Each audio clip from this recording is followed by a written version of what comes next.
അസ്സലാമു അലൈക്കും വറഹ്മത്തുള്ളാഹി വബറകാതുഹു. പലപ്പോഴും സഹോദരിമാർക്കിടയിൽ വ്യാപകമായൊരു സംശയമാണ്, ആർത്തവത്തിൻ്റെതായി കൃത്യമായ അടയാളങ്ങളൊന്നും വന്നിട്ടില്ല, ചെറിയ ചുവന്ന പാടുകളോ അല്ലെങ്കിൽ തവിട്ട് നിറത്തിലുള്ള അടയാളങ്ങളോ മാത്രമേ ഉള്ളൂ, ആർത്തവത്തിൻ്റെ കൃത്യമായ രൂപത്തിലുള്ള രക്തസ്രാവമൊന്നുമില്ല. ഇത്തരം സാഹചര്യങ്ങൾ നമസ്കാരവും നോമ്പും എന്ത് ചെയ്യണം? നമസ്കാരം ഒഴിവാക്കുകയും നോമ്പ് ആ സമയത്ത് പിടിക്കാതെ പിന്നീട് കഴിയുമ്പോൾ പിടിച്ചു വിട്ടുകയും ചെയ്താൽ മതിയോ? അതല്ല, അത് ആർത്തവമായി പരിഗണിക്കാതെ ഇബാദത്ത് തുടരണോ? ഈ രൂപത്തിലുള്ള തെറ്റിദ്ധാരണകളും സംശയങ്ങളും വരും. പ്രത്യേകിച്ച് റമദാൻ മാസത്തിലൊക്കെയാണിത് അധികമായി നമുക്കിടയിൽ വരുന്ന ചർച്ചകൾ.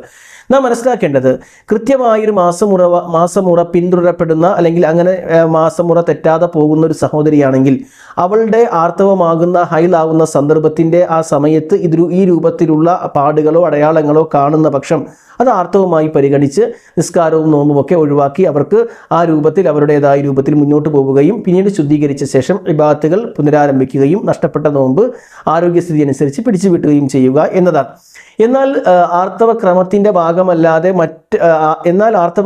ഭാഗമല്ലാതെ ഈ രൂപത്തിൽ എന്തെങ്കിലും അടയാളം കണ്ടുവെന്ന് വെച്ചിട്ട് അത് ആർത്തവമായി പരിഗണിക്കേണ്ടതില്ല. അത് കഴുകി വൃത്തിയാക്കി പിന്നീട് ഇബാദത്തുകൾ ചെയ്യാം. ഇതാണ് പണ്ഡിതന്മാരുടെ വിഷയത്തിൽ നൽകുന്ന മറുപടി.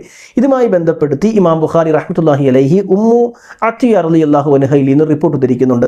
കുന്നാല നുഅദ്ദുൽ ഖുദ്റത വസ്സുഫ്റത ഷൈഅൻ, ഞങ്ങൾ തവിട്ട് നിറത്തിലുള്ളതോ അല്ലെങ്കിൽ മഞ്ഞ നിറത്തിലുള്ളതോ ആയ ഒരു കാര്യവും ആർത്തവമായി പരിഗണിച്ചിരുന്നില്ല എന്ന് പറയുന്ന റിപ്പോർട്ടും കാണാൻ കഴിയും. അഥവാ ശുദ്ധിയായതിനു ശേഷം ഉണ്ടാകുന്ന തവിട്ട് അല്ലെങ്കിൽ മഞ്ഞ അല്ലെങ്കിൽ ചുവപ്പ് ഈ രൂപത്തിലുള്ള നിറങ്ങളുടെ അടയാളങ്ങൾ കൊണ്ട് മാത്രം ആർത്തവ രക്തം പൂർണ്ണമായും വരാത്ത സ്ഥിതിക്ക് അത് ആർത്തവമായി പരിഗണിച്ചിരുന്നില്ല എന്ന റിപ്പോർട്ട് നമുക്ക് കാണാൻ കഴിയും. അതുകൊണ്ട് തന്നെ ആർത്തവക്രമത്തിൻ്റെ ദിവസങ്ങളിൽ ഈ രൂപത്തിലുള്ള അടയാളങ്ങൾ കണ്ടാൽ അന്ന് മുതൽ ആർത്തവമായി നിശ്ചയിച്ച് ഇബാദത്തുകൾ മാറ്റി നിർത്താം. ശുദ്ധിയായ ശേഷം ഇബാദത്ത് തുടരാം. അല്ലാത്ത പക്ഷം കഴുകി വൃത്തിയാക്കി സാധാരണ ചെയ്യുന്ന പോലെ ഇബാദത്തുകൾ ചെയ്യുക. ഇതാണ് ഈ വിഷയത്തിൽ പണ്ഡിതന്മാർ നൽകുന്ന മറുപടി. അല്ലാഹു അനുഗ്രഹിക്കട്ടെ. അസ്സലാമു അലൈക്കും വറഹ്മത്തുള്ളാഹി വബറകാതുഹു.